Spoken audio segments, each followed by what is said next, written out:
하루에도 수백 개씩 쏟아지는 경제 뉴스들. 복잡하고 재미없고 깊이가 없어서 실망하셨습니까? 복잡한 건 쉽게, 쉬운 건 재밌게. 재미있는 건 깊게 전해드립니다. 뉴스는 이해다. 언더스탠딩. 유튜브에서 언더스탠딩을 검색하세요. 좋아요 안 누른 당신 부끄럽군요. 구독 누르세요. 어른들의 교육 방송. 예. 저처럼 못 배운 어른들을 위한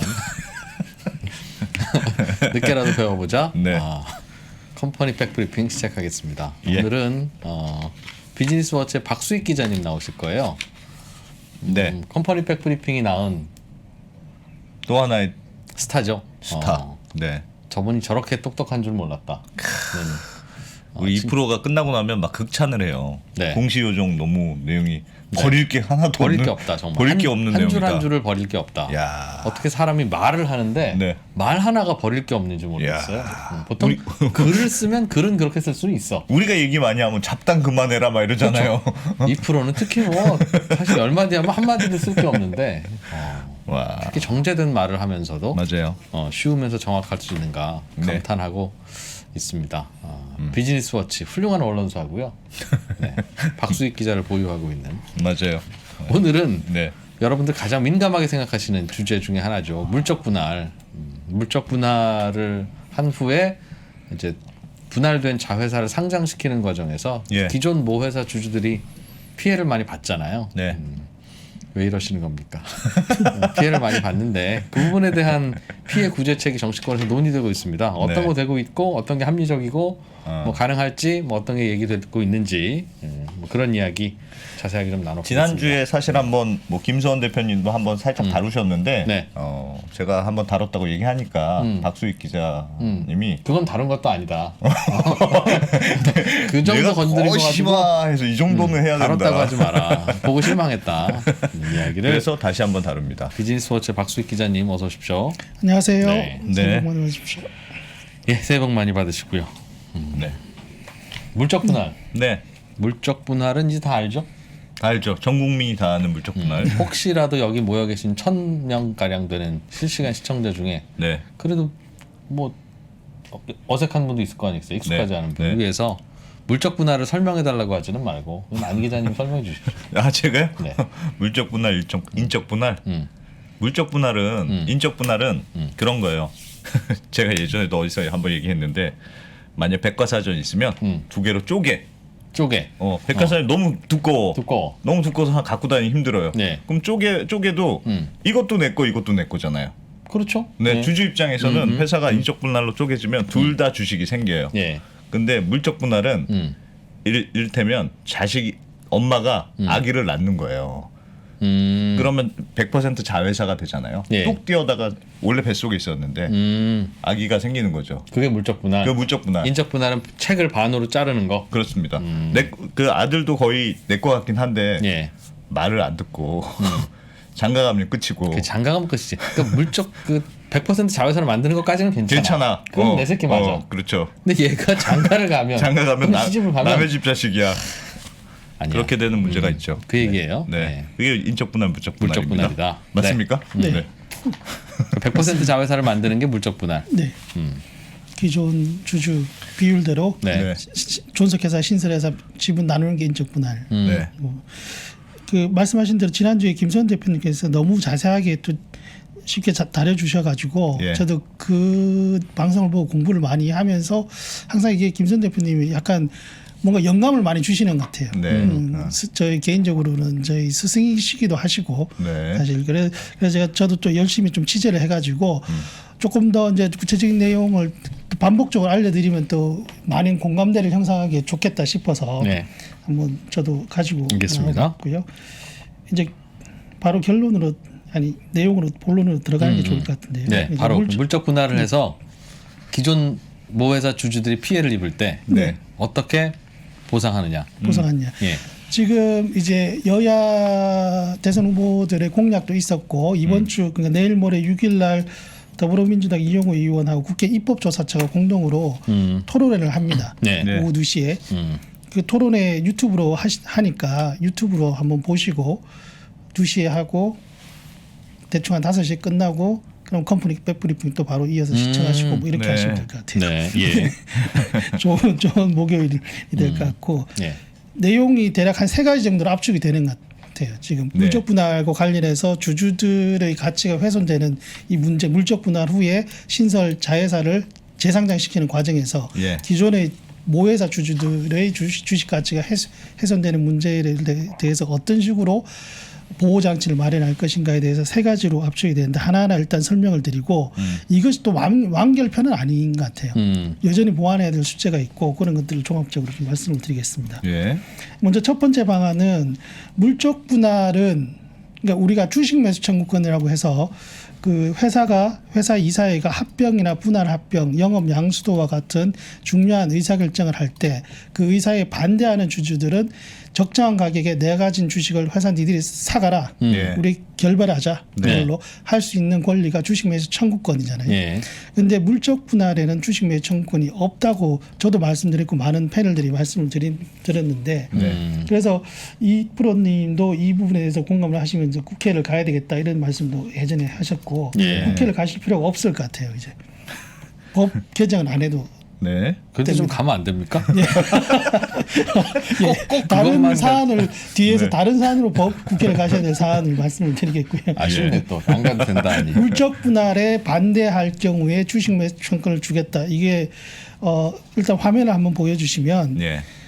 자본시장법 시행령에 이렇게 되어 있습니다. 물적 분할 참고로 상법에서 규정을 하고 그걸 받아서 자본시장법이 또 규정을 하고 그 자본시장법을 받아서 자본시장법 시행령이 구체적으로 이렇게 규정을 하는데 저런 시행령을 만들자는 거죠? 아니요. 이게 현재 존재하는 시행령입니다. 예. 여기에 보시면 이렇게 되어 있죠. 물적 분할이 아닌 아닌 분할로서 분할로서. 분할에 의해 설립되는 법인이 발행한 주권이 증권시장에 상대되지 아니한 경우 주식 매수 청구권이 있다. 좀 복잡한데 이게 네. 무슨 얘기냐 하면은 네. 물적 분할이 아닌 분할, 그러니까 물적 분할인 분할에 애초 주식 매수 청구가 없다는 얘기예요. 네. 물적 분할 일단 제껴놓고 예. 그 다음에 인적 분할, 물적 분할이 아닌 분할이라는 것은 인적 분할을 얘기하잖아요. 네.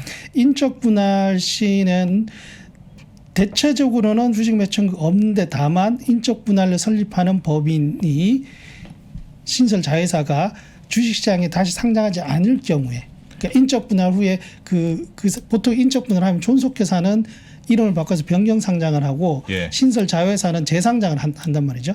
그런데 이 신설 자회사가 재상장을 하지 않고 비상장으로 남을 경우에는 분할 전후에 주주 가치의 변동이 생긴다. 네. 한쪽은 현금성이 떨어지는 비상장 회사 주식이 되니까 예. 이런 경우에는 주식 매수 청구권을 준다는 내용이에요. 현행 자본시장법 시행령이. 네. 예. 자, 이 상황에서 이제 지금 얘기가 나오는 유력한 방안은 물적 분할 반대하는 경우에도 주식 매수 청구를 주자는 얘기예요. 이 시행령 하나 바꾸면 됩니다. 그러니까 여기에서 물적 분할로 의해서 뭐 예. 설립되는 자회사 또는 그 자회사 상장할 경우에 주식 매수 상장할 경우도 없죠. 물적 분할 시에 주식 매수 청구권이 있다라고 이런 식으로 바꾸면 되는 거예요. 시행령에서. 그러면 물적 분할할 때 주식 매수 청구를 하면 되니까 네네. 그 물적 청구하는 분할 가격은 물적 분할이 공시되기 전 주가입니까? 전에 그렇죠. 전에 평균적인 가중산출 평균 주가를 2개월 동안의 주가를 기준으로 하는 것이 이제 정확하게 말하면 주식 매수 청구권 내에서 청구 가격 그러니까 주주가 회사에 대파할 수 있는 가격은 원칙적으로는 회사와 주주가 협의를 해야 됩니다. 네. 협의를 해야 되는데 상장에서는 이게 많은 주주들이 있기 때문에 협의 자체가 일단 성립이 잘 안 되기 때문에 예. 회사가 먼저 가격을 제시하는데 그 가격의 기준이 규정에 따라서 이사회에서 분할 결의를 영업 양수는 합병 결의를 한 이전으로 두 달간의 평균 가중 상승 평균 종가를 구해가지고 네. 이제 그거를 제시를 하는 거죠. 그래서 공시에도 보면 주식 매수 청구권 제시 가격으로 나옵니다. 이 가격이 마음에 들지 않으면 주주가 별도로 법원에 이거 조정해달라고 할 수는 있어요. 예. 실제 그렇게 하는 주주들도 있습니다. 그렇게 돼 있고. 뭐 이건 시행령만 고치면 되면 뭐 금방 할 수 있겠네요. 이거. 다만 주식 매수 청구권을 제공하는 이유는 그 이사회 결정으로 인해서 네. 어떤 중요한 결정으로 인해서 주주 가치가 흔들렸다는 가정이 있으니까 하는 거겠죠. 그렇죠. 그러니까 반대로 얘기하면 지금까지 단순 물적 분할 또는 단순 인적 분할의 네. 경우에 주식 매수 청구권을 주지 않았던 이유는 분할 전후에 이론적으로 기업 가치 변동이 없다. 예. 그러니까 물적 분할의 경우에도 그러니까 물적 분할 전에 회사에 LG화학의 지분 1%를 가지고 있던 주주라면 예. 물적 분할 이후에 LG화학이 LG 에너지솔루션을 100% 가지는 회사로 되었지만 네. LG화학을 통해서 간접적으로 그 1%의 영향력을 행사할 수 있다라고 이론적으로 보기 때문에 네. 이런 경우에 주주가치 변동이 없지 않느냐라고 네. 해서 주식 매수 청구는 없는 것이거든요. 지금 그런데 주주 가치가 이제 변화가 있다고 보는 거예요? 그렇죠. 그러면? 이제는 그런 왜냐하면 재상장을 또 대체적으로 하기 네. 때문에 예. 재상장을 하지 않더라도 실제 직접적으로 소유하고 있는 것과 간접적으로 소유하고 있는 것은 또 차이가 있으니 네. 어쨌든 어떤 소유권에 대한 차이가 있으니 거기에 대해 주주가치 변동이 있다라고 보고 이거는 주식 매수 청구권을 주는 게 타당하다. 법적으로 보면 보는 거예요. 보는 사실 그 주식 매수 청구권과 관련해서는 합병의 경우에도 있죠. 거죠. 있죠. 예. 그런데 인수는 없어요. 인수. 그러니까 어떤 큰 회사를 인수하려고 하면 예. 무리한 인수일 수 있잖아요. 그렇죠. 그죠? 그리고 어떤 큰 회사를 인수할 때는 그게 잘못된 결정일 수도 있고 예를 들면 뭐 아버지의 회사를 인수해야 된다 꼭 예를 들면 금호 같은 경우에는 옛날 갖고 있었던 계열사를 사야 된다라는 걸로 회사의 시너지보다는 대주주의 무슨 개인적인 감정에 의해서 그런 거 할 때는 그것도 역시 주주 가치가 흔들릴 수 있는데 회사의 큰 변화인데. 그런데 뭐 그런 때도 그건 없더군요. 그건 그래서 없고. 어떤 경우는 주식 매수 청구권이 있고 어떤 경우는 없고 예를 들면 인수합병 같은 경우는 인수나 합병이나 그런데 합병은 있고 인수는 없어요. 합병 분할 이렇게만 돼 있죠 지금. 합병하고 분할. 합병, 그 분할 합병. 분할 합병. 분할 후 바로 합병하는 그 경우 뭐 두산인프라코도 최근에 있었고 네. 또는 영업 양수도 그 영업 양수의 개념에 이제 어느 정도 인수의 개념이 포함이 되어 있는데 우리가 흔히 얘기하는 진짜 지분을 사는 그런 네. 개념에서는 그렇죠. 없죠. 그거는 그냥 없어요. 이사회가 주총사한도 아니고 이사회가 하는 건데 같은 개념이죠. 그러니까 어떤 회사의 어떤 영업 부문을 사오는 건 이건 주주 가치가 흔들릴 수 있으니까 매수 청구권이 있어요 지금은. 예. 근데 그 회사를 통째로 인수하는 건 없어. 그 이상하지 않나요? 인수하는 게 아니고 네. 합병이라는 거는 합치는 거니까 개념은 좀 다르죠. 그러니까 영업 뭐 제가 싸울 건 아니지만 영업 양수일 때는 있는데 주식 매수권을 주는데 영업 가져오는 건 양수가 있는데. 아니라 더 큰 개념인 회사 자체를 인수할 때는 네. 그거는 그냥 이사회가 알아서 결정하는 거지 주주들은 그냥 가만히 있으세요라고 하는 개념이니 좀 이상하다 지금. 그러니까 지금은 합쳐야지만 있는 거군요. 하여튼 합쳐야지만 그렇죠. 주식 매수 합치다는 청구권이 것은 생기는 그냥 거군요. 온전히 같은 몸이 되는 것이고 그냥 예. 인수 조금 약간 3,000%가 아닌데 인수라는 것은 별도의 법인 인 거죠. 예, 예. 예. 그 차이는 좀 있고 어쨌든 물적 분할 그래서 반대하는 주주에게 주식 매수 청구권을 주는 방안은 네. 법 개정 사안이 아니라 시행령으로 시행령으로 이렇게 고치면 고칠 수 된다. 있고 시행령은 아시다시피 국회에 갈 필요 없이 네. 주무부처는 금융위원회고 최근에 이런 여러 가지 물적 분할과 관련한 공감대가 있는 상황에서 주무부처와 이렇게 좀 소통이 되면은 어려운 일은 아닐 것 같아요. 일단 근데 다만 양쪽 정당이 다 내놓은 거예요? 둘 다. 민주당, 이거는 국민의힘 뭐 정당이 내놓았다기보다는 제가 이제 뭐 대선 후보들 공약도 왔는데 공약에 이 내용이 있지는 않고요. 네. 이 내용인 건 아니고 다만 여야 대선 후보들의 공약을 보면 물적 분할에 대한 문제의식이 있다면 기본적으로 이거는 들어가는 것에 대해서 반대하지는 않을 것 같아요. 특히 또한 시행령 개정이기 때문에 여야 정치권과 관계없이 국회에서 이제 금융위원회에서 이 부분을 여론을 수렴해서 예. 시행하면 되는 일이고 다만 이게 약간 하나의 관건은 물적 분할에 반대하는 주주들에게 주식 매수 청구권을 주는 것만으로 그러면 지금의 많은 문제 제기들이 클리어됐냐 그렇지는 않은 게 네. 주식 매수 청구권이라는 것은 물적 분할이라는 결정에 반대해서 회사와 결별을 하는 방법이지 예, 그 그렇죠. 회사에 나는 마음이 들어서 계속 투자를 하고 싶을 때 쓸 수 있는 방법은 아니잖아요. 그렇죠. 팔고 그렇죠. 회사 네. 팔고 나가는 거니까 그러면 그 회사에 계속 예컨대 LG화학 배터리를 보고 했는데 물적 분할해서 반대하니까 주식 매수 청구권을 행사하면 주주가 아닌 게 되는 거고 그렇죠. 그렇죠. 예. 나는 그리고 계속 배터리 성장성을 보고 투자를 하고 싶어. 근데 배터리의 주식도 갖고 싶어. 이게 지금 문제가 되는 거잖아요. 네. 예. 이런 것들을 위해서 그 다음에 이제 제도가 나오는 게 두 번째 유력한 방안이 이제 LG화학을 예를 들면 LG화학은 물론 관계는 없습니다. 이미 상장 절차가 진행되고 있기 때문에 관계는 없는데 예를 예. 들어서 LG화학에 신설된 이제 자회사 LG 에너지솔루션이 상장을 할 때 네. 지금 LG 에너지솔루션 증권 신고서를 보면 이렇게 돼 있죠. 20%를 우리사주 조합이 우선 배정을 하고 예. 나머지 80%를 기관과 일반 투자자들이 대략 한 그 25대 55인가 그런 비율로 나누거든요. 예. 그렇게 그런 식으로 돼 있는데 이걸 그렇게 하지 않고 우리사주조합이 우선 배정을 하고 예. 우리사주조합이 우선 배정하는 원리와 똑같이 기존의 주주들 즉 기존 LG화학 예를- 모회사의 주주들에게 우선 배정을 해준다라는 것이에요. 그러니까 해주자는 거죠. 해주자. 해주자라는 것이에요. 이해가 되시나요? 우선 배정. 우선 배정을 하면 그러니까 뭐 이 무슨 말인지는 알겠어요. 주식 매수 청구권은 그러니까 그 전에는 사실은 물적 분할해서 별도로 상장해도 뭐 그냥 참아야 되는데 뭐 반대할 방법 그냥 소가리만 하고 있었는데 주식 매수 청구권은 마음에 안 들면 네가 나갈 수 있는 기회는 한 번 줄게 뭐 이거잖아요. 네네. 근데 그거 대신 조금 더 다른 방식으로 하면 네네. 상장은 우리가 무조건 해야 되니까 네. 물적 분할해서 상장하면 기존 주주들한테 네가 먼저 신주를 인수 배정받을 수 있는 마치 네가 기존의 주주였으니까 기존 모회사의 주주였으니까 기존 모회사의 주주들한테 우선권을 준다. 신주 배정에 우선권을 준다. 그 뜻이네요. 그렇죠. 정확하게 말하면 신주든 구주든 그 IPO의 방법에 일반 공모를 해야 되는데 공모의 방법에는 신주를 발행하는 신주 모집이 있고 예. 구주 그러니까 LG화학이 가진 주식을 파는 구주 매출이 있잖아요. 예. LG화학도 LG 에너지솔루션도 구주 매출과 신주 모집을 섞어서 하는데 예. 하여튼 구주든 신주든 어쨌든 간에 공모주잖아요. 그 공모주를 기존 LG화학 주주들에게 물론 특정일 시점 기준을 정해야 되겠죠. 그 기준에 맞춰져 있는 LG화학 주주들에게 예. 우선 배정을 한다는 것이. 근데 우선 배정에 대해서 정확하게 이 개념이 혼동하시면 안 되는 게 우선 배정에 그 주식을 준다는 뜻이 아니고 우선적으로 살 수 있는 기회를 주는 거예요.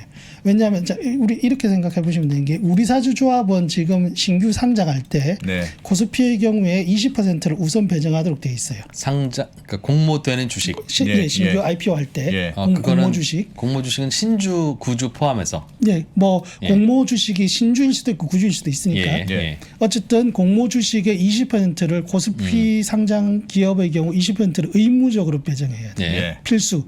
코넥스나 코스닥은 20%까지 배정할 수 있다라고 되어 있으니까 선택사항이에요. 20%를 해도 되고 직원 수가 적을 수 있잖아요. 네, 예.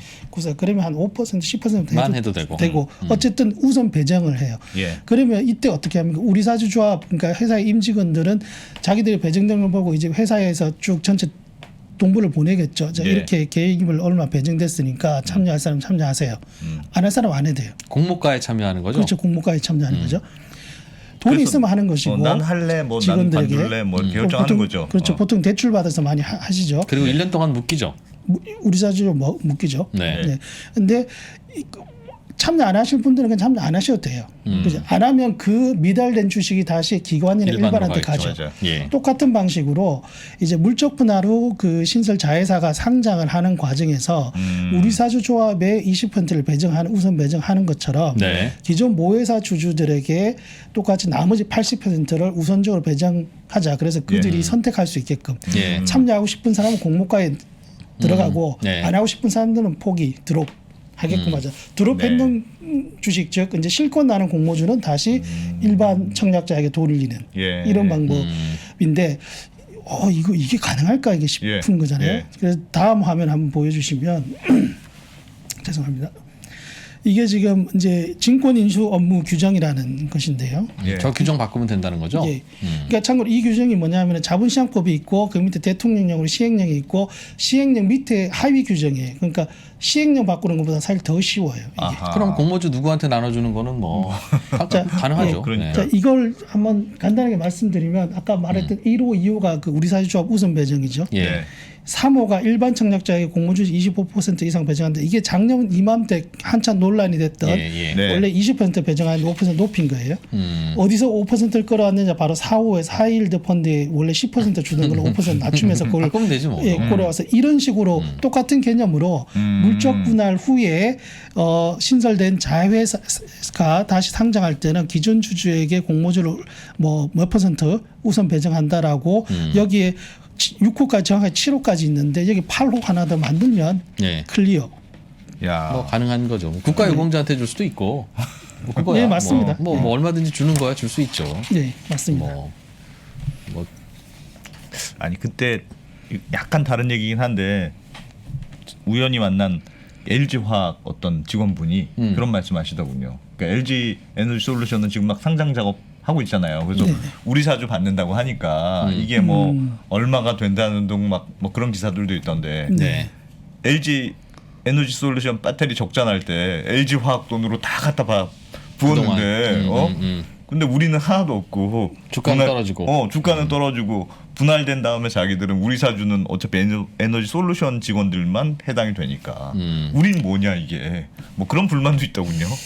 그렇죠. 이제 물론 그분이 이제 LG 화학 직원인 경우와 네. 주주인 경우로 또 나눌 수 있는데 네. 그렇죠. 이제 LG 화학 주주라면 이제 앞으로 이게 바뀌면 우선 배정 그러니까 LG 권한은 에너지 생긴다. 솔루션 임직원들은 우리 사회조합에서 배정 받잖아요. 예. LG 화학 못 받잖아요. 주주 네. 직원들은 다만 LG 화학 주주도 못 받는데 지금은 앞으로는 이렇게 바뀌면 LG 화학 주주들은 우선 배정권이 주어지고 다만 LG 화학 직원들은 또 이제 그걸 포괄적으로 이제 또 회사 봐야 주식을 되고. 갖고 있는 사실 직원들은 직원들은 회사에서 월급 받으면 되는 거예요.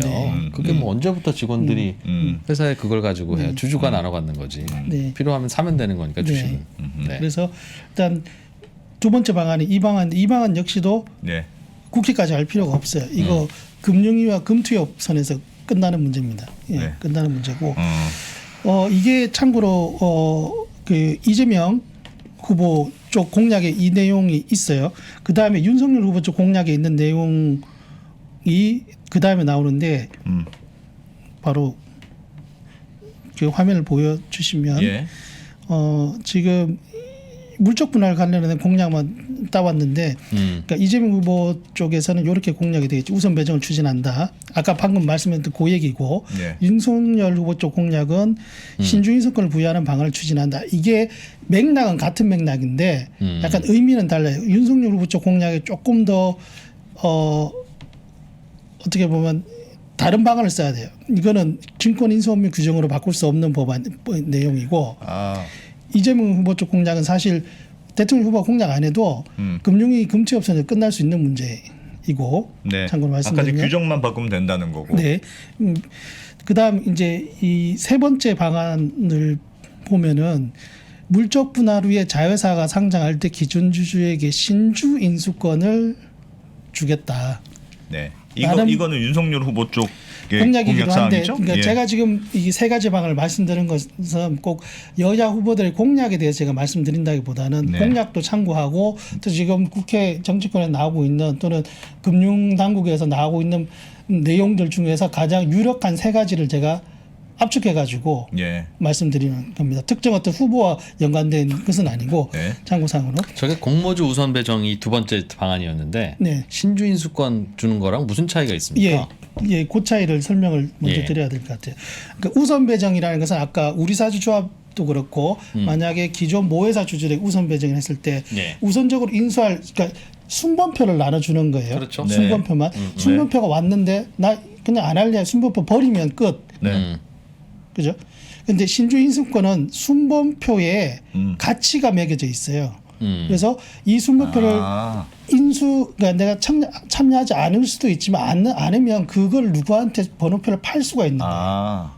신주 인수권 증서이기 때문에 이거는 아. 권리금이 붙어 있는 차이는 약간 형식적으로는 있으나 네. 결국은 공모가와 네네. 시초가, 거래 시초가의 차액을 주당 차액을 먹을 수 기존 있다. 주주한테 주자는 거잖아요. 네. 네. 그러니 현실적으로는 공모주 참여를 주든가 어차피 마찬가지겠네요. 공모주 참여하는데 뭐 몇 주나 받겠다고 그게 뭐 받을 돈이 없어서 못 받겠어요 현실적으로. 네. 대출 받아서라도 하면 되죠. 네. 그러니 그러니까 신주 인수권을 주는거나 네.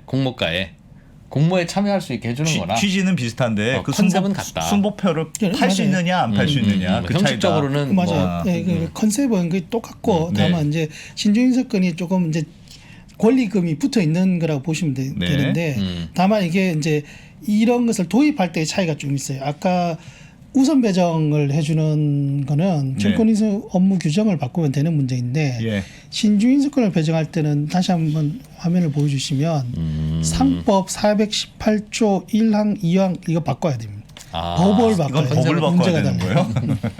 아까 1번 주식매매 청구권 바꾸는 거는 시행령을 바꾸면 되고 예. 정부가 하면 되고 2번 증권인수 업무 규정 시행령보다 낮은 하위 규정을 바꾸면 되는데 예. 3번 신주인수권은 상법 자체 왜 상법을 바꿔야 되느냐 저걸로 하죠. 그럼 제가 가서 하면 되잖아요. 또 뒤에 하실 드디어 일이 바꿀 있습니다. 거 하나 생겼다. 국회의원이 넘어가야 되는 거구나. 하실 일이 있고요. 그 요거를 한번 설명드리면 저도 이런 부분을 제가 잘 뭐 법률 전공자도 아니고 전문가도 아니어서 이걸 예. 해석을 이제 회사법 전문 교수님한테 의뢰를 했어요.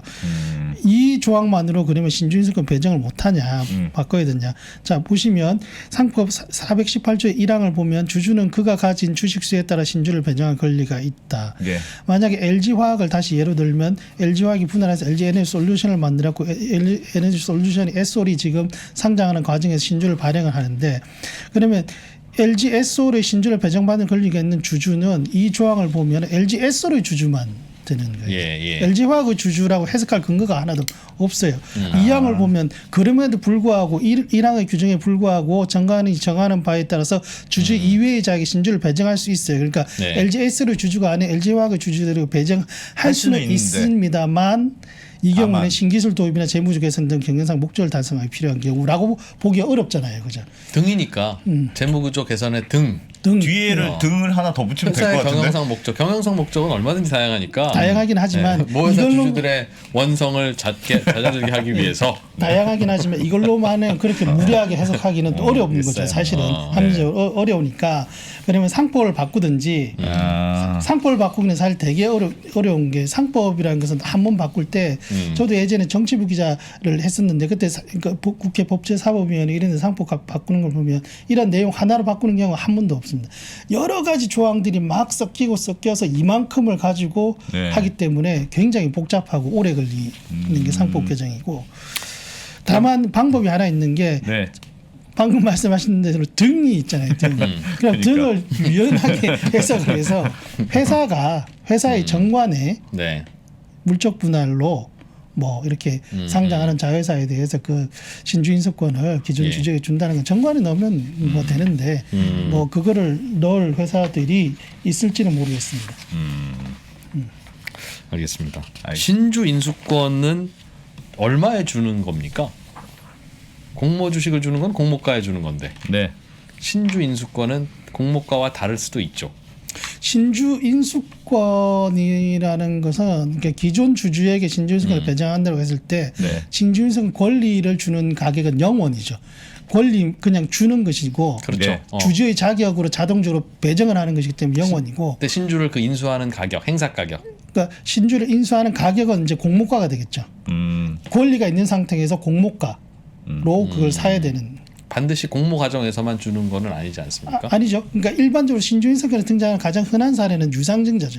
네. 상장회사가 유상증자, 주주배정 유상증자를 할 때 신주배정 기준일에 있는 그 주주들에게는 자동적으로 신주인수권을 주죠. 네. 그 주식수에 비례해서 주고 그 주는 단가는 0원 그냥 예, 주는 거예요. 예. 권리락에 대한 보상이기도 하고 해서 주고 그 신주인수권을 가진 사람이 청약하고 싶으면 이제 유상증자 신주 발행가를 내고 청약을 해서 신주를 받고 알겠습니다. 같은 개념이군요. 하기 싫으면 하고 같은 개념인데 똑같은 유상증자 할 때와 똑같은 개념이에요. 근데 아까 2번 우선 배정하고는 좀 미묘하게 다르다. 성격이 좀 미미하게 다르죠. 다르다라는 것이고 하여튼 뭐 세 가지 방안들이 다 아주 이 신주 인수권 부여는 2%가 가면 되는 일이고 앞에 국회에서 두 개는- 법 바꿔야 되는 거고. 앞에 두 개는 그래도 뭐 간단하게 바꿀 수 있는 거라서 그러니까 요약하면 1번은 내 주식 사가라. 나는 네. 반대다. 네. 어. 난 나갈 수 있는 기회로 줘라. 이게 그렇죠. 이제 1번이고 두 번째, 세 번째는 알았어. 그 대신 내 주식이 떨어졌으니까 새로 신설되는 그 물적 분할로 신설되는 자회사가 네. 상장할 때 네. 공모주를 줘인데 그러니까 2번, 3번이 같은 얘기인데 네. 공모주를 주는 게 실제로는 지금은 현실적으로는 공모가가 약간은 할인돼서 거래되는 분위기니까 그렇지만 그거는 사실 엄밀히 말하면 공모가를 할인해서 줄 이유가 없는 거예요. 네. 그러니까 장이 좋으니까 공모가가 싸 보이는 거지. 공모가는 제값 받고 팔아야 공모가죠. 그렇지. 왜 그거를 그 분양가 상한제처럼 마치 그 10억짜리 아파트를 네. 왜 7억에 네. 주고 왜 6억에 줘요. 네. 그러니까 당연히 그 본질 가치에 맞춰서 주는 거고 그래야지 또 아니 그러려고 물적 분할 자회사 만들어서 시중에서 잔금을 땡기기 위해 금무리를 하는 건데 자금을 땡기는 과정에서 할인해서 땡긴다는 게 웃기잖아요. 그러니 실제로는 지금이야 뭐 이렇게 하면 좀 달래지나 하지만 그건 따상이 간다는 전제하에 달래지는 거고 공모가가 본질 가치라면 주식 살 수 있는 권리를 준다는 건 과일 가게에서 사과 살 수 있는 권리를 준다는 거라 이게 뭐 그렇지. 싸게 파는 사과가 아닌 이상 무슨 그렇죠. 의미가 있겠어요. 네. 그러니 이게 이런 식으로 해서 되나 하는 것도 하나가 고민거리고 네. 공모 주식을 준다는 건 공모를 얼마나 하느냐에 따라 다른 거라서 네. 물적 분할한 자회사를 상장시키면서 그냥 공모는 요만큼만 하면 그 공모주 기존 주주가 찢어서 나눠 가봤자 1인당 한 주씩이나 가겠어요? 근데 그게 비율도 막 정할 수 있는 거라서 그게 효율적인 대안이 될 수는 있는지는 잘 모르겠어요. 네, 일단 그 부분에 첫 번째 우선 말씀드릴 게 이제 그런 고민이 당연히 들죠. 그래서 네. 우선 사실 개인적으로는 지금 방금 말씀드린 세 가지의 어떤 대안들이 지금 계속 이제 유력하게 지금 그 중에 1번, 2번이 될 것 같아요. 네. 머지않아 될 것 같은데 이 정도까지만 온 것만 해도 사실 많은 어떤 투자자들의 고민과 예. 노력의 결과가 당연히 결과물이라고 생각을 하는데 네. 조금 이상한 건 그거죠. 자, 인적 분할을 하면은 존속회사와 신설회사의 주식을 자동으로 그냥 배정을 받는데 그렇죠. 물적 분할을 했을 때 자 존속회사 지분은 그대로 갖고 있고 기존 네. 주주가 자회사 100% 모회사 가지고 있는 자회사 주식은 안 가지고 있는 상황에서 네. 이 자회사 주식이 상장할 때 신주를 인수할 권리를 준다는 것이 네. 얼핏 보면 공평해 보이지만 얼핏 보면 결국 이 신주를 사기 위해 돈을 써야 돼요. 내 자기 돈이 돈을. 들어가죠. 인적 분할 맞아요. 때는 돈을 안 쓰고 받는데 그럼 이게 사실은 뭐 경우에 따라 다르겠지만 되게 비싼 사실 이렇게 해서 물적 분할 후에 자회사 만들어서 재상장할 때는 이게 기업 가치가 크다고 보기 때문에 하기 때문에 공모가도 조금 비싸겠죠 사실. 그거를 만약에 배정을 받았을 때 그거를 자금 절약이 안 된다. 뭐 대출 받을 수도 있지만 그게 싫다. 그러면 모회사 주식을 팔아가지고 이쪽으로 갈아타야 되겠죠. 그렇죠. 그럼 그렇죠. 또 모회사 주가가 또 이상해질 수도 있고 예. 여러 가지 문제가 있어요. 그래서 이게 근본적인 해결책이라고 보기는 어렵고 현실 가능한 것을 찾다 보니까 이렇게 네. 나온 거고. 예. 다만 이제 아까 말씀하신 두 번째 그러니까 뭐 공모 규모에 따라 달라지지 않느냐 그 얘기는 사실 이런 규정이 만들어지면 그런 생각을 하면서 물적 분할 후에 자회사를 상장시켜야 되겠다 생각하는 회사들이 그렇게 못할 가능성이 크겠죠. 아니면 공모 규모를 좀 크게 하거나 어느 정도는 네. 버퍼를 줄 수밖에 없겠죠. 그런 회사가 아니라면 아니면 공모가를 높이거나 뭐 그럴 그러면 수도 다 있고, 대부분 나가 떨어지겠죠. 이 가격에는 나는 안 들어갈래 하면 뭐 예. 그런 부작용도 있을 예. 수 있겠네요. 예. 그래서 사실 조금 더 근본적으로 고민이 드는 것은 이거는 지난주에 김수원 대표님께서 말씀하셨던 부분이고 네. 사실 그 다른 분들로 말씀해 제가 예전에 방송 보면 권순희 기자도 한번 네. 얘기를 했던 거 저도 한번 얘기를 했는데 이제 다시 제가 상법 382조의 2항이라고 이렇게 되어 있습니다. 이 사안은 법령과 정관의 규정에 따라서 회사를 위하여 그 직무를 충실하게 수행해야 된다는 게 우리나라의 상법의 조항인데 여기 중요한 게 이제 회사를 위하여라는 것인데 이게 이른바 이제 이사 그러니까 여기서 말하는 등기임원 이사회 멤버 들이 설정한 관리자로서 의무를 다해야 되는 대상에 회사만 있고 주주는 없다라는 것들이 문제로 지적된다는 것을 저도 그렇고 김 전 대표님 여러 패널들이 얘기를 하신 거고 이사는 주주를 위해서 복무할 의무는 법적으로 없고 우리나라는 전혀 없고 회사 그 자체를 회사를 위해서 복무할 하는데 의무가 있다. 이 얘기를 다시 해석을 하면은 물적 분할 후에 지금처럼 사회사를 다시 상장을 하면은 회사 이익에는 부합을 정확하게 하고 네. 대주주의 이익에도 대체적으로 부합을 하는데 이제 그 대주주가 아닌 소수주주의 이익에 부합하지 않거나 이런 문제들이 생겨서 지금 논란이 되고 있잖아요. 예. 이렇다 하더라도 현행 상법의 규정에서는 회사를 위하여 복무하도록 되어 있기 때문에 이사가 책임을 질 일이 법적으로 책임을 질 일이 없고 소송을 걸어도 안 되는 거거든요. 지금. 예. 그러면 이 문제를 어떻게 풀어야 될까를 다시 안 꺼낼 수가 없겠더라고요. 근본적으로는 만약에 회사의 이사가 네. 회사와 주주 또는 전체 주주의 이익에 부합하는 또는 회사와 주주에게 손해를 끼치지 않는 네. 뭐 이런 식으로 바뀐다면 네. 애초부터 물적 분할이란 걸 결정하든 인적 분할을 결정하든 그에 많은 중요한 의사 결정을 할 때 굉장히 신중하게 이것저것을 검토를 할 수밖에 없죠. 이 이사에는 사내 이사만 있는 것이 아니라 예. 사외이사, 감사위원 뭐 다 들어가니까요. 예, 예. 근데 우리나라가 지금 3% 룰이라고 해서 감사위원 선임 때 이제 그 한 명 이상은 대주주의 의결권 제한하면서 선임을 하잖아요. 예, 예. 이렇게 선임을 하는 게 마치 대단한 법처럼 네. 그래서 여러 가지 반대와 논란이 있었지만 실제 그렇게 선임된 사람들이 정작 회사에서 이제 이사 복무를 하다 보면 회사의 이익에만 복무를 하는 거예요. 일단 그 관문을 뚫고 나가면 또 악순환이 된다는 지적이 이제 있는 거고. 그런 문제는 있을 수는 있겠네요. 이런 거죠. 그러니까 또 하나는 이게 이런 개념들이 등장하는 게 LG 화학 때도 그렇고 많은 이런 걸 하면 애널리스트 분들이 이런 얘기를 하세요. 기업 가치가 어차피 커진다. 예. 라는 전체적으로는 얘기. 커진다. 전체적으로 나중에 되면 커진다라는 게. 물적 분할을 하더라도 그게 뭐 어차피 100% 자회사인 것이고 네네. 증자를 하게 되더라도 증자 자체가 네네. 기업 가치에 영향을 주는 건 아니니까. 네네. 증자가 나쁘다면 그럼 감자는 좋은 거냐? 생각하면 그런 거니까 결국은 기업 가치는 동일한데 네네. 투자자들이 오해해서 이제 그런 주가가 나타난다는 거죠. 근데 뭐 어쨌든 애널리스트 분들이 하시는 얘기들을 액면가를 다 보더라도 사실 기업 가치가 나중에는 커질 것이다라는 것은 뭐 그거는 커질 수 있어요. 그런데 커졌다고 해서 그럼 다 오케이 됐냐가 아니라 주식회사라는 게 그렇잖아요. 100주가 있는 주주는 또는 10주가 있는 주주가 동일하게 어떤 가치 상승을 확률해야 된다는 게 금액적으로 동일하다는 의미가 아니라 비율이 네. 동일해야 된다는 거잖아요. 네. 주주들이 가진 주식수나 주식 가치의 합계에 비례해서 각각의 주식 지분율에 비례해서 같이 올라가야 되는데 네. 이런 물적 분할 과정에서 이제 자회사 상장 재상장시키고 이러한 결정 과정에서는 한쪽에서는 급격하게 올라가고 한쪽은 천천히 올라가는 예. 주주의 가치에 비례하지 않는 과실의 향유 뭐 이런 것들이 나타나기 때문에 지금 이제 계속 물적 분할에 대해서 문제를 제기하는 것이잖아요. 그러니까 뭐 회사의 가치가 올라가면 다 문제가 없는 것이 아니라 가치가 올라가는데 그에 따른 향유의 비율이 비례하지 않는다면 그 역시도 문제가 되는 대주주와 거잖아요. 소액주주 네. 차이 차원에서 그렇죠. 예. 그래서 그런 것들을 방지하기 위해서라도 좀 더 이런 의사결정을 할 때 고민을 하려면 근본적으로는 상법이 바뀌든지 또는 상법을 해석하는 것이 판례잖아요. 판례는 학설이잖아요. 특히 네. 판례가 바뀌든지 해야 되는데 우리나라는 상법이나 판례에서 그런 것들이 전혀 없어요. 오히려 판례랑 반대로 회사가 주주의 이익에 복무할 필요가 없어. 왜 그런 거를 해? 법에 회사- 그런 근거가 없으니까 그렇다.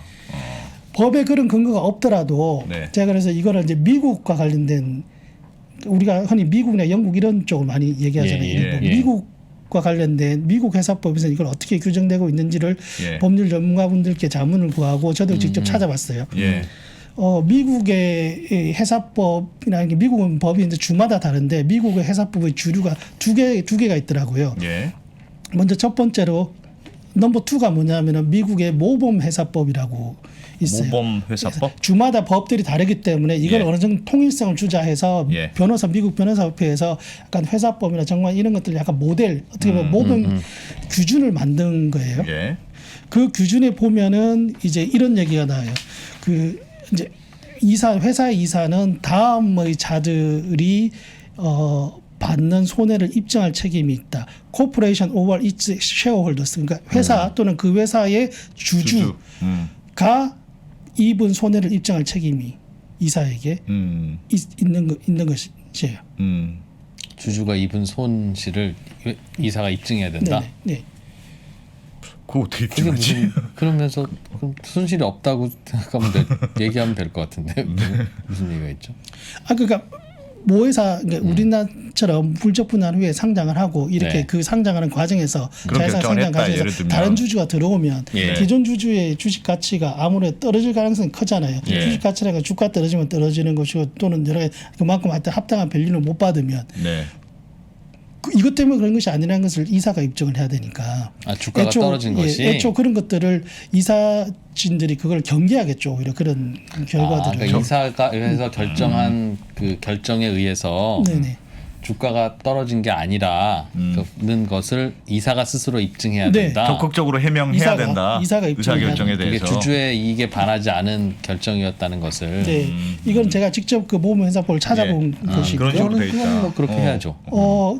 이런 얘기를 하면 또 이렇게 법을 조금 아시는 분들이 이런 얘기를 할 수 있어요. 미국의 주류는 네. 모범회사법이 아니고 델라웨어법이다. 우리가 흔히 얘기하는. 네. 실제 맞아요. 3분의 2 이상은 델라웨어법을 적용받는데 네. 이거는 사실 일반적으로 우리나라에서도 많이 인용을 하죠. 이 법은. 이 법은 일반적으로 경영자들의 어떤 자율적인 경영 판단을 되게 존중하는 법으로 많이 알려져 있어요. 예. 그리고 그럼으로 따라서 당연히 우리나라의 상법처럼 이사는 회사의 이익에 복무하면 돼요. 이 법조항은. 네. 다만 여기까지만 보면 안 되고 다른 게 판례, 그다음 학설.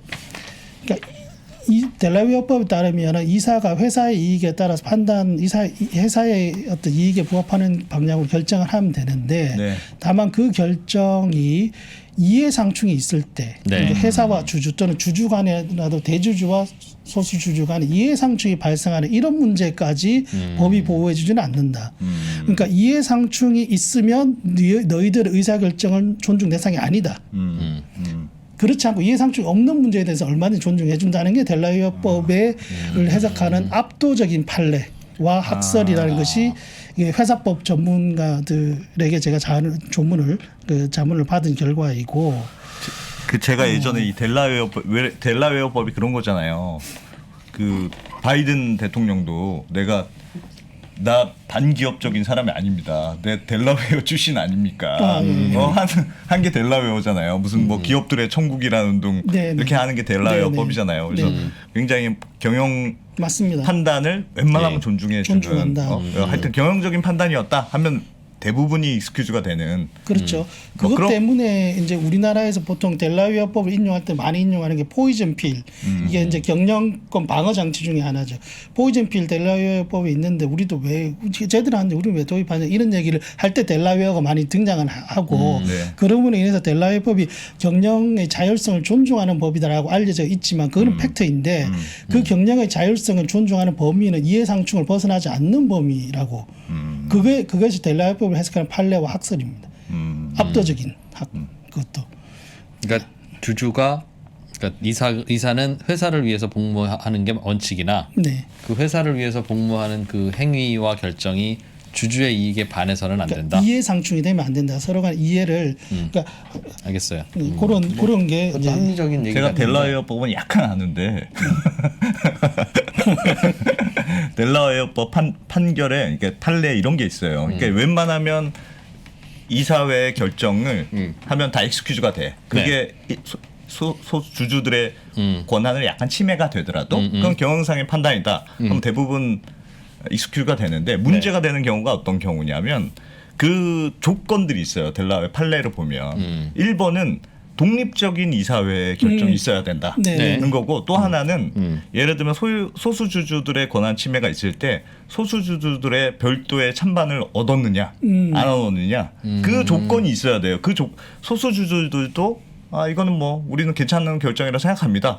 이런 절차적 정당성이 있어야 이거는 경영상의 판단도 오케이가 되는 거지. 그 말은 주총 특별결의 하라는 말과 같네요. 그것보다 더 중요한 게 아까 말씀하신 게 독립적인 이사회라고 말씀하셨잖아요. 예. 이건 델라웨어법뿐만 아니라 제가 그 앞서 말씀드렸던 미국의 모범회사법에 똑같이 나오는 건데 이사회의 독립성을 굉장히 세세하고 촘촘하게 규정을 하고 있는데 이거는 제 법률 전문가가 아니기 때문에 제 그냥 느낌인데 우리나라의 어떤 사회이사나 이런 구조의 출신 이런 것들을 비교해 보면 그 법 적용하면 오히려 이분들 굉장히 독립성 훼손 독립적이지 않은 사회이사 이런 논란으로 아마 사퇴를 해야 되지 않을까 이런 생각이 들어요. 네, 네. 네. 그러니까 어떤 법을 볼 때 그게 그 법에 유리한 것만 보면 안 되고 그 법의 네. 취지 전반적인 판례까지도 같이 본다면 미국은 우리나라의 상법에서 지금 말씀드렸던 우리나라 상법에서 이사가 회사 이익이면 복무를 하는 것과 미국의 사례는 다르고 참고로 영국은 실제 저는 이 문제로 영국 취재도 한번 갔다 온 적이 있었는데 영국은 기업 지배 구조라든지 주주권에 대해서는 사실 탑티어예요. 세계에서 네. 가장 빨라요. 네. 그 스튜디시 코드 탄생한 것도 영국이고 스튜디시 코드가 영국에 탄생한 이유가 네. 2008년에 글로벌 금융위기를 해석하는 과정에서 예. 왜 이게 위기가 일어났냐고 했을 때 미국은 금융회사의 책임을 물었어요. 그게 그 저기 도드 프랭크법인가 뭐 그렇게 네. 해서 나왔고. 예. 근데 영국은 금융회사도 문제가 있는데 금융회사 투자한 기관들이 연기금이나 보험회사나 이런 기관들이 너들 목소리를 안 냈다. 왜 그 제대로 견제 안 했지? 니들 문제가 있어. 니들 뭔가 좀 제대로 역할을 해봐라고 해서 나온 게 스튜디시 코드거든요. 근데 미국의 도드 프랭크법은 그 뒤로 정권 바뀌면서 누더기가 되고 예. 스튜디시 코드는 지금 전 세계 우리나라가 다 도입하는 계기가 되잖아요. 그러니까 영국에서는 회사와 주주의 이익에 부합하는 결정을 해야 되는 것이 영국 법의 취지이고 일본도 영국 영향을 또 많이 받거든요. 일본이 비슷해요. 영국하고. 그런 것들을 보면 그러니까 이게 사실 그런 얘기도 하시는데 상법을 바꾸자고 하면 아무것도 안 하자는 것과 똑같다.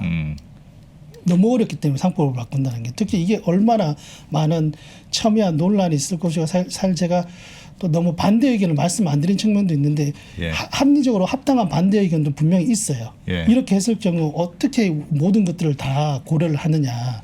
그런데 그럼에도 불구하고 제 생각에는 자본시장이 발전한다는 것들은 어떤 어려움이나 여러 가지 논쟁들을 뚫고서 조금씩 앞으로 나가는 것 같아요. 그렇죠. 그런 측면에서 보면 지금은 사실 이런 상법 이 382조를 바꿔야 되지 않느냐는 논의를 하는 것들이 네. 되게 소수의 의견일지라도 어느 순간 가면 조금 좀 점점 공감대를 찾지 않을까 하는 생각이 좀 듭니다. 왠지 뭔가 숙여내는 느낌. 그게 너무 저도 숙연하게 바꿀 수 있죠. 얘기를 해가지고 근데 물적 분할을 했을 경우 자회사를 물적 분할해서 재상장시킬 때 네. 대주주 모 회사의 대주주의 네. 이해관계와 모 회사의 소액주주의 이해관계가 다르다는 건 네. 어떤 개념인가요? 주가가 똑같이 떨어지는데 네. 그럼 대주주가 갖고 있는 주식도 똑같이 떨어진 거 아니겠습니까? 음. 왜 어느 지점에서 소액주주와 대주주의 이해관계가 다르다고 할 수 있죠? 이제 예를 들면 LG화학 같은 경우에 LG 네. 에너지 솔루션을 물적 분할해서 재상장시키면 LG화학 주가가 떨어졌잖아요. 네. 그러니까 LG화학 주주들은 속상하긴 하죠. 속상할 수 있죠. 네. 근데 여기서 대주주와 소수주주가 그 어떤 차이가 LG화학의 있느냐? 대주주와 주식회사 LG든 뭐 거기 로열 패밀리든 주식회사 LG의 소액주주들 사이에서 왜 이게 이해관계가 다르다고 볼 수 있나요?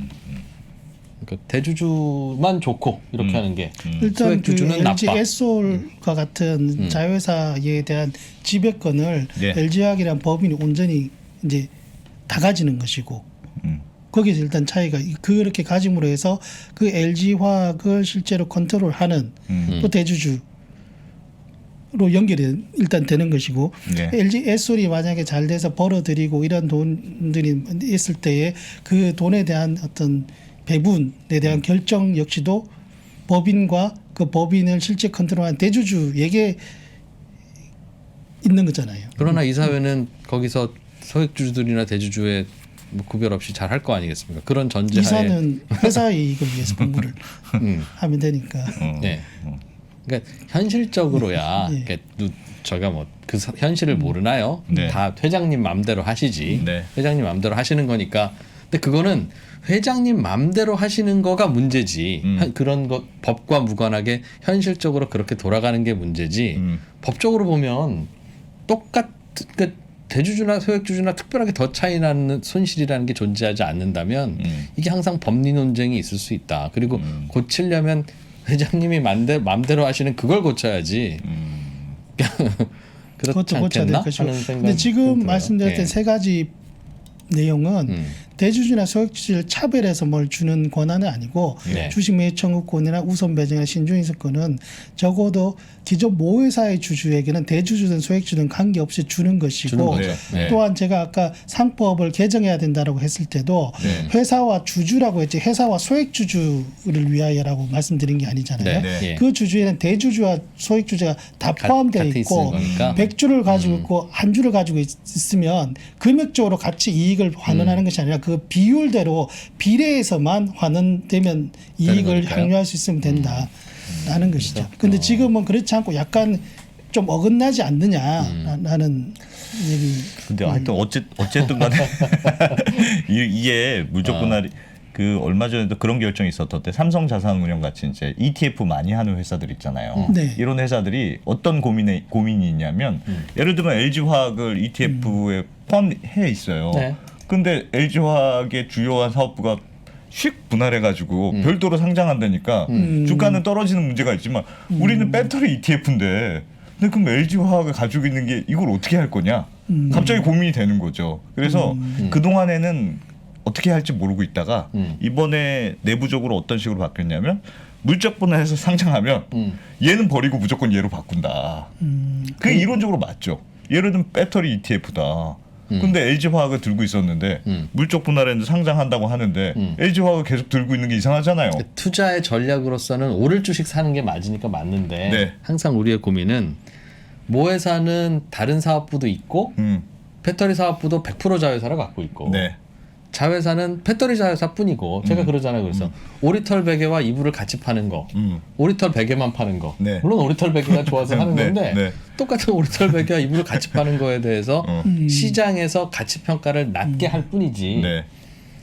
야 이건 이불도 같이 있는데? 라고 생각해서 사람들의 마음이 동하면 네. 이게 같이 있을 수도 있는 거죠. 마음이 안 지금은 통하잖아. 야, 이것 때문에 한 건데 독립한 이 회사가 있으니 이 회사 주가가 오르는 게 맞지라는 것도 네. 맞지만 네. 여기는 그 회사도 있고 다른 것도 있고 똑같잖아요. 거기에 사은품도 하나 더 드리는 건데 100% 자회사고 이제 그렇게 생각하면 그러니까 사람들이 어떤 이론과 어떠한 스토리를 선택하느냐의 문제지 가치 자체가 다르냐 같으냐는 끝없는 논쟁거리라고요. 이거는 물론 그러나 ETF는 투자하기 위해서 하는 거니까 그러니까. 모르는 거 사야죠. 아니 근데 ETF는 그런 식으로 다 바꾸면 물적 분할하고 재상장하면 기존의 모회사는 주가가 현실적으로 떨어질 수밖에 없어요. 이건 팔고 이건 사야 되니까 모든 ETF나 그렇죠. 기관이나 다 그런 식으로 누구나 다 움직인다면. 그렇게 생각한다고 생각하니까 오르는 거 떨어지는 거죠. 그래서 하여튼 예. 그래서 이게 그러니까 어떤 개념으로 만들어지고 어떻게 보상하려고 하는지도 알면서도 네, 네. 마음이 약간 불편한 이유가 얼마 전에 IPO 탈 때 공모주 할 때 네. 개인들은 왜 조금만 주냐 왜 기관들이 많이 가져가냐 그 논리에 대해서 개인들이 불만을 가지니까 예. 그러면 공평하게 가질 수 있도록 제도를 바꿔야 되는데 네. 우리는 그렇지 않고 얘따 좀 더 줄게 하고 말아서 끝냈어요 그냥. 그냥 비중은 늘렸지 그냥 코스닥 비중은 벤처펀드에 들어있는 거 이런 거에서 얘따 더 줄게 됐지 이제 이로 끝난 거라고요. 네. 네. 조금만 더 줘라고 개인들이 뭐라고 한 게 아니라 이 자체가 불공평하다는 거였으니까 그럼 공평하게 해야죠. 전체적으로 다 옥션 시스템으로 바꾸든가 아니면 같은 개념으로 하든가 해야지. 예, 예. 왜 배정 자체를 기관에는 많이 하고 개인한테는 적게 조금 하냐 하냐. 왜. 물론 너희 파는 사람 마음일 수는 있으나 그 왜 그러냐라고 하는 거에 대해서 근본적으로 문제를 해결하려면 그럼 아예 이걸 터야지. 하여튼 그래서 좀 더 달라는 거지 좀 더 줄게 하니까 입을 다물어 버리는 것도 웃기고 입 다물었죠 지금은.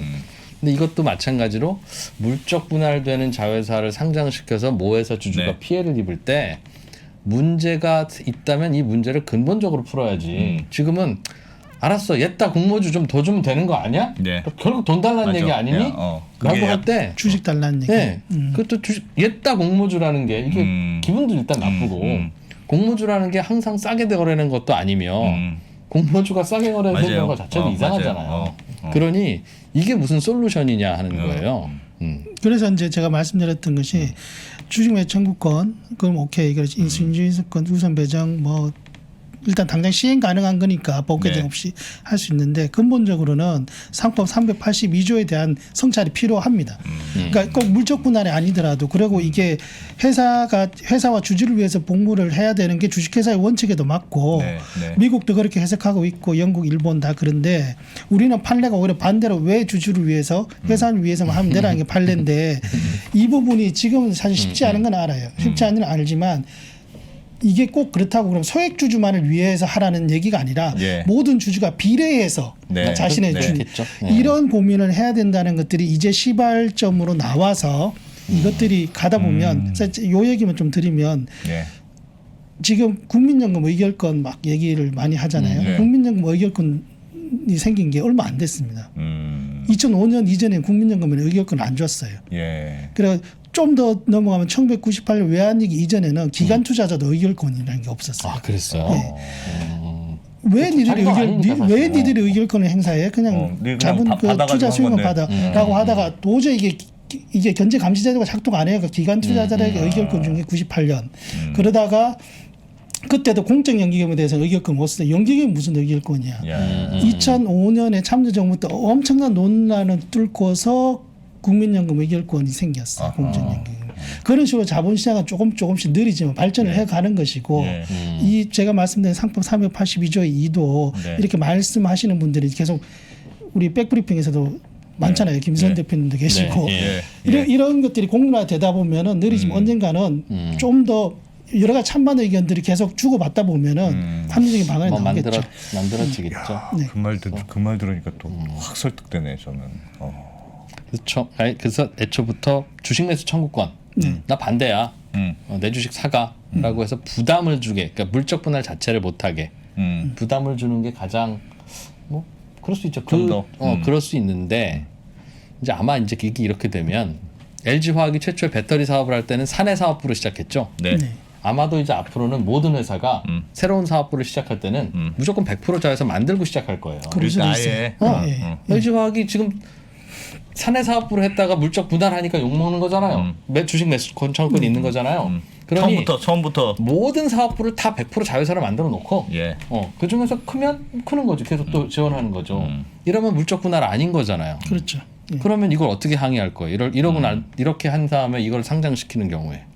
근데 그렇게 하면 회사도 불편하긴 해요. 그러니까 뭐 물론 이제 재무나 이런 게 네. 조금 불편하긴 하나 주식 매수 청구권 부담스러워서 이 일을 못 할 거면 배터리 사업에 대한 투자를 못 하겠죠 아예. 그래서 더더욱 제가 계속 말씀드린 게 1번, 2번, 3번에 대한 그 물적 분할로 인한 피해 보상 방안은 어떻게 보면 근본적인 될 수는 없고 없는 거예요 그게. 그래서 상법 382조가 고민을 해야 되는 게 방금 말씀한 이프로님 말씀하신 그런 약간 어떻게 보면 우회 경로조차도 그러면 그 회사 이사들이 이게 회사와 전체 주주 이익에 부합하는지를 고민을 해야 되기 때문에 네. 382조 2가 바뀐다면 그래서 근본적인 문제는 상법 382조라는 그 것이죠. 시간이 없는데 딱 하나 궁금한 네, 게 네. 예를 들면 지금은 물적 분할 하자마자 상장해서 문제가 되는 거잖아요. 근데 물적 분할 한참 전에 해. 그럼 비상장으로 그만해요. 계속 냅둬.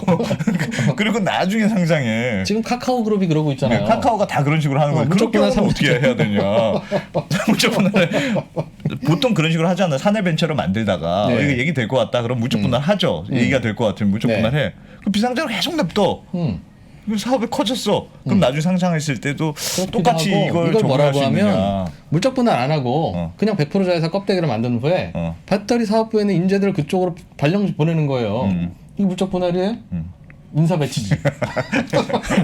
그래서 그런 고민도 좀 있긴 있더라고요. 그래서 이게 저는 좋은 방향이라고 생각하는데 어쨌든 뭔가 이렇게 우리가 고민하고 있으니까 근본적인 개선책이 아니다.